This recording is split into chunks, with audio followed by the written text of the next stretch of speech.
एक सरकारी अस्पताल का एमएस जो छोटे स्टाफ की नौकरी पक्की करने के लिए उनको हिरासा करता और अस्पताल की नर्स को कहता था कि मेरे घर आकर मुझे बॉडी मसाज करो। बाकी की क्या कहानी है देखिए इस वीडियो में। शुरुआत कहाँ से हुई? तपड़ी लगा रही थी, मुझे देख के कहता कितनी प्यारी हो तुम मेरी एक दफा ना रूम में आके बात सुनो। मैं उसके रूम में गई, मुझे कहता आप तो बहुत प्यारी लगती है माशाल्लाह, पक्की नौकरी कर दूंगा, तुम्हारी मैं सैलरी बढ़ा दूंगा, तुम ना मेरी ना बॉडी मलैश करनी मेरे घर आके। मैंने कहा नहीं, मैंने नहीं करनी है, और अगर मैंने बॉडी मलैश ही करनी तो मैं घर बैठ के ये काम कर लेती। मैंने कहा सर आप तो इतने बड़े हो और मैं छोटी हूँ, मेरी हैसियत क्या है? गंदी बात बोल के मुझे कहता कि तुम भी औरत ही ना, जो औरतों को चीज होती वो भी आपके पास ही है ना, और मैं एक बेवा औरत हूँ, 3 मेरे बच्चे हैं, शोहर मेरे की डेथ हो चुकी थी पहले ही, मेरे घर में इतने हालात खराब थे कि मेरे मजबूरन नौकरी करनी पड़ी। उस दिन मुझे कहता मेरे घर ना कोई ना चीज रखो, तो मैंने उसके घर रखने चली गई, तो पीछे वो चला गया मेरे साथ जबरदस्ती करने की कोशिश की। मैं बहुत ज्यादा रोई, बहुत ज्यादा ही रोई। मैंने कहा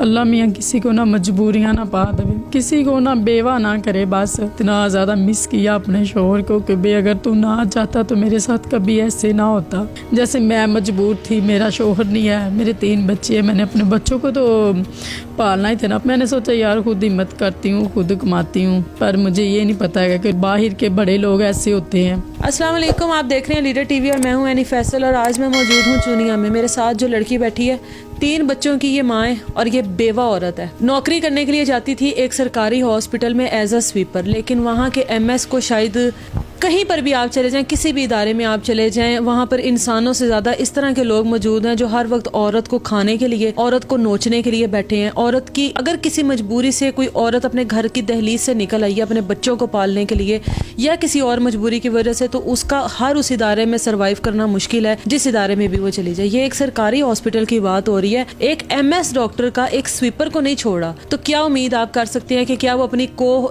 डॉक्टर्स जो होती हैं, जो सिस्टर्स होती हैं, क्या वो महफूज होती हैं?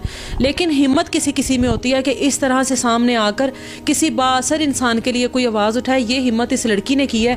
इसके साथ वहां पर क्या हुआ है, नौकरी किस तरह से आज इसने छोड़ दी, क्या मामले हुए, वो सारे इसी से पूछते हैं। अस्सलाम वालेकुम सलाम। कैसी हैं फौजिया? जी मैं ठीक हूँ। कब से काम कर रही हो इस हॉस्पिटल में, कब से नौकरी कर रही हो? मुझे 2 साल हो चुके, उधर सेंटी वर्को का काम करती हूँ। 2 साल से कर रही हो। हॉस्पिटल का नाम बताओ। THQ जो चूनिया में मौजूद है।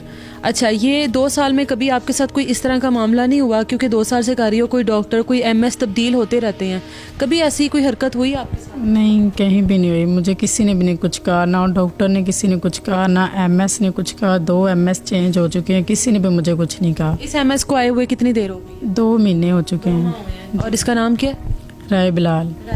उम्र क्या होगी इसकी आपके अंदाजे के मुताबिक? 40-50 साल तो हो गए हैं इसकी, इससे ज़्यादा ही होगी, कम नहीं होगी। जी वो तो साथ साथ आप लोग उसकी तस्वीरें देखते जाएंगे। मुझे ये बताओ शुरुआत कहाँ से हुई?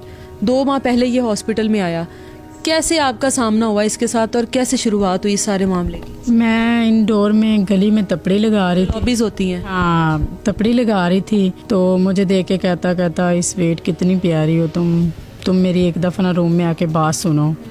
और मैंने आस पास मैंने देखा, मैंने कहा पता नहीं किसको कह रहा है, मैंने ना बात रफ़ा दफ़ा कर दी। फिर किसी को भेजा, कहता ये फौजिया को मेरे पास नहीं, ये लड़की को मेरे पास लेके आओ। तो कहता इस लड़की का नाम क्या? उसने बोला फौजिया। उसने मुझे बोला कि आप ना एमएस आपको बुला रहा है। मैं उसके रूम में गई, मुझे कहता आप इधर से कब की काम करती? मैंने कहा मुझे तो 2 साल हो चुके काम करते हुए। तो कहता मैंने नहीं आपको कभी देखा। मैंने कहा नहीं देखा, तो मैं काम करती रही ना इसलिए। तो एक दिन मैडम ने मुझे बोला साइन करवा के लो मेडिसिन की, तो मैं साइन करवाने गई। कहता आप तो बहुत प्यारी लगती हो माशाल्लाह, आप अच्छी हो, कितनी प्यारी हो आप मेरे रूम में आया करो। मैंने कहा मैं ना सर काम करती हूँ, इसलिए मेरे पास टाइम नहीं होता, मैंने इतना काम करना होता तो मेरे पास टाइम नहीं होता।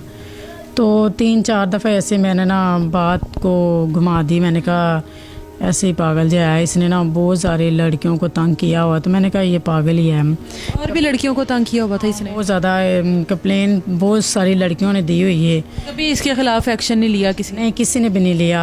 मैंने तो फिर आवाज़ उठा ली है। मैंने कहा किसी ने भी नहीं ना उठाई, मैंने तो उठा ली थी फिर। आपने इसको इसकी जो छेड़छाड़ करता था आपके साथ, क्या कोई जवाब दिया कभी आपने? नहीं, मैं देती रही हूँ जवाब। मैंने कहा सर आप तो इतने बड़े हो और मैं छोटी हूँ, मेरी हैसियत क्या है, तो आप इतने तो बड़े हो, तो आप तो अच्छे अच्छे लोगों की बात कहता, इतनी गंदी बात बोल के मुझे कहता कि औरत ही हो ना तुम। क्या बात बोली है इसे? कहता है कि तुम भी औरत ही ना, जो औरतों को चीज़ होती वो भी आपके पास ही है ना, तो कोई बात नहीं, तुम मेरे पास आ जाया करो, तुम्हें मैं पक्की नौकरी कर दूंगा, तुम्हारी मैं सैलरी बढ़ा दूंगा, और मैं एक बेवा औरत हूँ, मेरे पास तो कभी 1 रुपया भी नहीं होता, तो मैंने अपने बच्चों तो पालने हैं ना।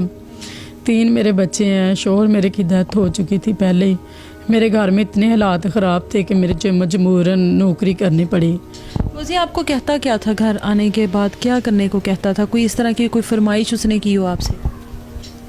मैम एक मैम को मलैश करती थी, बॉडी मसाज करती थी आप? करती थी, तो मैडम ने उसको बताया होगा कि फौजिया मलैश कर लेती है, और उसने मुझे एक दिन फिर मैं गई ऑफिस में साइन करवाने, तो मुझे कहता मेरे ना पास आओ एक दफ़ा, तो मैंने कहा जी सर। कहता तुम ना मेरी ना बॉडी मलैश करनी मेरे घर आके। मैंने कहा नहीं मैंने नहीं करनी है, मैं ऐसी नहीं हूँ, मैं इज़्ज़तदार, अगर मैंने बॉडी मलैश ही करनी तो मैं घर बैठ के ये काम कर लेती, किसी मसाज सेंटर में कर लेती काम। हाँ, तो मुझे ये मजबूरी तौर मुझे क्यों ये गंद उठाना पड़ता, ये जो काम करना क्यों करना पड़ता, ये सफाई वाला। मैं मजबूरी अपने बच्चों को तो पालना ही था ना मैंने, अगर मैं बच्चों को नहीं पालती, भूखी मार जाती तो क्या करती।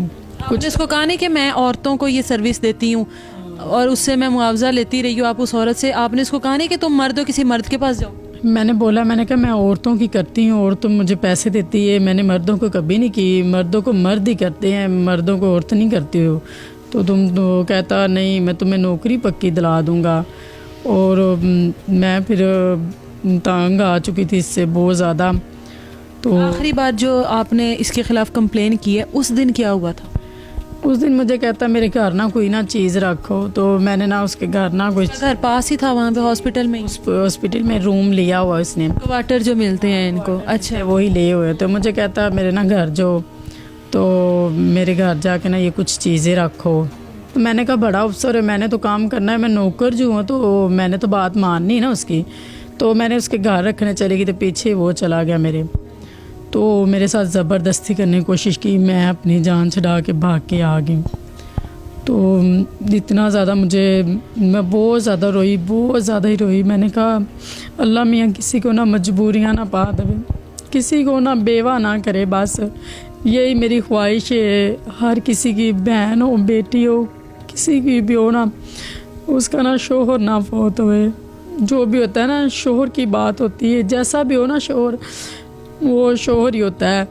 तो मैं इतना ज़्यादा कंफ्यूज और रोने लगी, इतना ज़्यादा मिस किया अपने शोहर को कि भाई अगर तू ना चाहता तो मेरे साथ कभी ऐसे ना होता। जो आपके साथ और इसने लड़कियों को तंग किया है, क्या उन्होंने भी कभी इसके लिए आवाज़ उठाई है? कोई नहीं, उसने आवाज़ तो उठाई होगी, तो उसने एप्लीकेशन दी हुई है सबको, मेरे पास है सबकी। और जो MS डॉक्टर सादिया थी पहले, उसने भी इसके ख़िलाफ़ दी हुई है। हाँ, सारों ने दी हुई है। ये सही नहीं है, ये औरतों को इस्तेमाल करने वाला है। ये किसी को नहीं समझता, किसी की माँ बहन है, किसी की बेटी है, वो मजबूर होगी, पता नहीं किसी वजह से नौकरी कर रही है, किस वजह से नहीं कर रही। हर इंसान मजबूर होता है, जैसे मैं मजबूर थी, मेरा शोहर नहीं है, मेरे 3 बच्चे हैं, मैंने अपने बच्चों को तो पालना ही था ना, अपने बच्चों को तो कवर करना था। हम क्या भूखे तो थोड़े ही मर जाते हैं, भूखा तो थोड़ा ही मरना होता है इंसान ने। मैंने सोचा यार खुद हिम्मत करती हूँ, खुद कमाती हूँ, पर मुझे ये नहीं पता है कि लोग बाहर के बड़े लोग ऐसे होते हैं। फिर क्या कार्रवाई हुई है पुलिस की तरफ से? मैं 2-3 दफ़ा पुलिस के पास गई हूँ, मैंने कहा कि ये ना मुझे तंग कर रहा है, तो रहे बिलाल उसने मुझे कहा कि अच्छा करते हैं तुम्हारी बात करते हैं। तो दूसरे दिन फिर गई मैं, तीसरे दिन ऐसे 3-4 दिन बाद में। पहले दिन पुलिस ने कोई एक्शन नहीं लिया, 3-4 दिन जाती रही? हाँ, 3-4 दिन जाती रही हूँ, मुझे कहते करते हैं। तो फिर उसने मुझे कहा कि तुम परेशान हो, हम कर लेते हैं। कोई सपोर्ट नहीं थी ना, इसलिए ना उधर की सपोर्ट ना इधर की। तो मैंने खुद ही मजबूरी मैंने कहा ये दरिंदा है जो ना, ये इसको तो उड़ा दें, ये तो सही नहीं है। लोगों बेटियों माँ बहनों की बेटियों की इज्जत में हाथ डालता है। शाम को कहता हो रो तो मेरे पास, सुबह को कहता हो रो। ये ऐसा ये घटिया इंसान है ये। इसके आपने FIR करवाई है तो इसको अरेस्ट नहीं किया, पुलिस ने गिरफ्तार नहीं किया? नहीं, करने गए थे एक दिन गए हैं, वो मिला नहीं, भाग गया था। फिर मैडम ने कॉल की, मुझे कहती कि फौजिया भाई बिलाल इधर नहीं है, तो कहने लगे कि भाग गया वो। तो फिर उसने 3-4 दिन ऐसे बाहर ही रहा, ड्यूटी पे नहीं आ रहा था। अभी ड्यूटी पे है आज, तो कल ड्यूटी पे नहीं था, परसों भी नहीं था। उसने फिर FIR करा ली।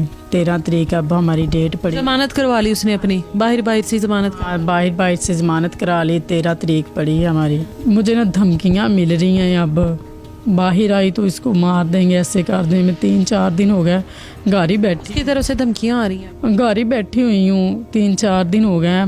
तो क्या करूँ, कुछ बच्चों को भी, बच्चे भी मांगते हैं खाने को, कमाती तो देती ना मैं। अब उसको बोला ससुराल वालों को अब मेरी हेल्प करो, तुम थोड़ी बहुत ही मुझे खाना वगैरह दिया करो 2-3 दिन का।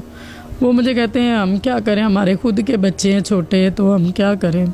इसको अपनी उम्र का लिहाज नहीं आया, इसको इस लड़की की उम्र को देखकर शर्म नहीं महसूस हुई कि मेरी बेटियों की जितनी है और मैं ये क्या कर रहा हूँ। आपकी ये सब कुछ एक MS की अपनी बेटी के साथ हुआ होता ना, तो यकीन करें ये हॉस्पिटल आज सील हो चुका होता। इस हॉस्पिटल में एक तूफान आ चुका होता कि MS की बेटी के साथ ये सब कुछ हो गया। और ये MS की बेटी के साथ जिस दिन कोई स्वीपर उठकर ये सब कुछ करेगा ना, उस दिन मैं देखूंगी कि ये MS हॉस्पिटल में कितनी देर रहता है और इस हॉस्पिटल को कितनी देर चलने देता है। क्योंकि ये एक गरीब तबके की लड़की थी, इसको पीसने की कोशिश की गई है, इसका मुंह बंद करवाने के लिए इसको धमकियां दी जा रही हैं क्योंकि उसकी अपनी ख्वाहिश पूरी नहीं हुई। उस वक्त से डरना चाहिए कि जब आपकी अपनी बेटियां और बहनें इस मरहले से गुजरें और इस तरह से सिसकियां लेकर रो ना रही हूं। इसी के साथ मुझे इजाज़त दीजिए। इसलिए इन चीज़ों को सामने लेकर आते हैं कि हमारे मुआशरे में, हमारे पाकिस्तान में जो कुछ हो रहा है वो दिखा सके। इसका मतलब ये हरगिज़ नहीं है कि पूरा पाकिस्तान ही ख़राब हो गया। इसका मकसद ये है कि पाकिस्तान में कुछ ऐसे नासूर बैठे हैं जिनको यहाँ से निकाल कर अलग करना बहुत ज़रूरी है। मुझे इजाज़त दीजिए। अल्लाह हाफिज़।